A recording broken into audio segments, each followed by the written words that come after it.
Bukod sa graduation, isa sa mga pinakakaabangan po sa high school, ang manok. Hindi, yung JS Prom. Junior, senior prom, na? Pero para po sa isang nakilala ng GMA News, malabangungot daw ang naging karanasan niya sa prom night. Aba. Ang kanyang kwento sa report na ito.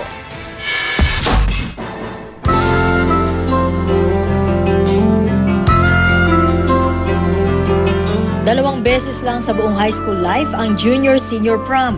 Okasyong sumisimbolo ng pag-iwan ng gagraduate na seniors sa juniors ng responsibilidad ng pagtataguyod sa paaralan. Pero dahil gabi rin ito ng kantahan, sayawan at pabonggahan, may ilang teenager ang kinakarir na maging prom king and queen.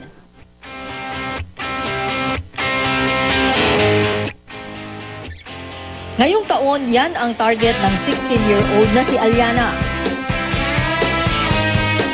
Parang wow, parang ang ganda naman ng feeling ko kapag naging prom queen. Ano po kasi yun parang pinipili lang po ng mga teachers kung sino po yung mag-shine dun sa sa prom.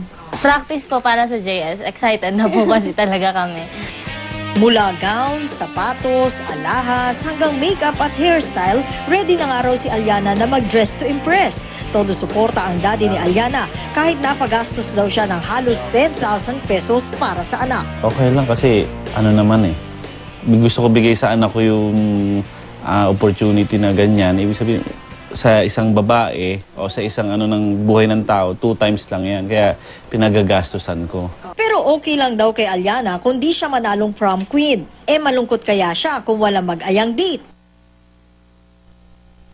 Pero ikaw malulungkot ka ba kung may mag-aya sa'yo na walang mag-aya sa'yo na date talaga? Siyempre po kasi nag-ayos ako ng todo tapos walang mang-aaya sa akin, walang makakapansin.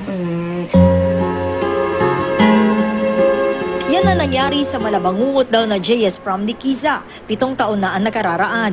Naging wallflower daw siya noon o walang date. Inisnab kasi siya ng 2 lalaking niyaya niya. Kahit ang gustong gown ni Kiza, di niya naisuot dahil di kasya. Nakakalungkot siya kasi parang di mo masuot yung mga gusto mong suotin na damit sa mga parties na gusto mong puntahan. Simpleng problema sa unang tingin. Pero para sa nagdadalaga noong si Kiza, nasaktan daw ang kanyang kumpiyansa. The problem here is, to me, the frustration is not forgotten. Psychologically, it goes back to the subconscious mind of the individual. Pero imbes na magmukmok, dito humugot ng lakas ng loob si Kiza para mag-ehersisyo at kumain ng tama. Ito yung gown ko nung prom namin and since then, I lost 30 pounds in 4 inches. So, kita niyo naman ang luwag-luwag na niya sa akin yun. More than that, parang nandun na rin yung health. So, mas naging fit ako, mas naging healthy. And, syempre, for some reason, siguro dahil sa endorphins, mas sumaya din ako. Iba-iba man ang karanasan ng mga tao sa JS Prom, ang mas mahalaga raw ay ang leksyong matututuhan sa loob at labas ng eskwelahan. It's not about what other people say about you. It's more about what you think of yourself. Kasi in the end, they do not define who you are. Each of us is unique. And therefore, we have to show what we are. Sherian Torres, GMA News.